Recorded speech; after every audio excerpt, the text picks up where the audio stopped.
नमस्कार, कैसे आप लोग? मूड कैसा है? बिहार में हमने ये यात्रा शुरू की, वोट अधिकार यात्रा। थोड़ा सा मैं आपको बताना चाहता हूं कि ये यात्रा हमने शुरू क्यों की।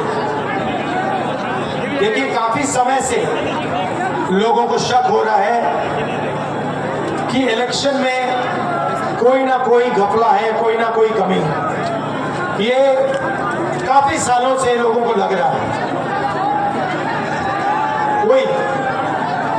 काफी लोगों को लग रहा है कि कोई ना कोई कहीं ना कहीं चोरी कर रहा है।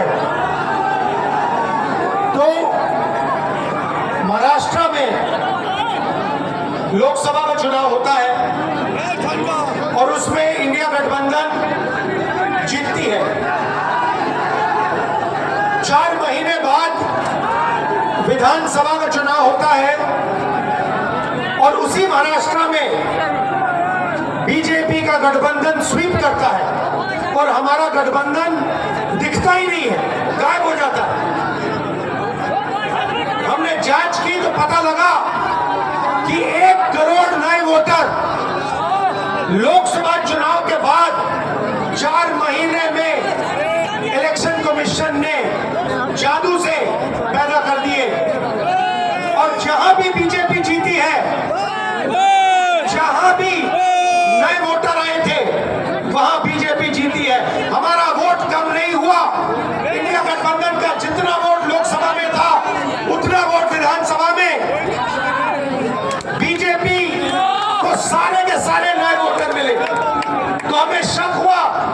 हमने इलेक्शन कमीशन से कहा कि ये आप हमें समझाइए, ये 1 करोड़ वोटर कहां से आए, कौन है? इलेक्शन कमीशन हमें कहता है हम नहीं समझाएंगे, हमें कोई जरूरत नहीं है तुम्हें समझाना। फिर हमने उनसे कहा कि देखिए, आपने सीसीटीवी लगा रखे हैं, कानून है कि सीसीटीवी, जो भी सीसीटीवी मांगेगा, जो भी पार्टी सीसीटीवी मांगेगी, वो देना पड़ेगा। वो कहते हैं सीसीटीवी नहीं देंगे। फिर हमने कहा देखिए, वोटर लिस्ट दीजिए, हमें बताइए, हमें पता लगाना है ये कौन है। कहते हैं इलेक्ट्रॉनिक वोटर लिस्ट नहीं देंगे। फिर हमने कहा कि हम थोड़ी गहराई से पता लगाते हैं। कर्नाटक में हमने एक लोकसभा चुनी, बेंगलोर सेंट्रल लोकसभा, और वहां पे एक विधानसभा में हमने वोटर लिस्ट को, जो कागज की वोटर लिस्ट होती है, 7 फुट कागज, उसको हमने एक एक करके छाट कर 4 महीने लगे। हमने एक वोटर का चेहरा दूसरे चेहरे से मिलाया, एक वोटर का एड्रेस दूसरे वोटर से, और हमने पता लगाया, सच्चाई निकाली।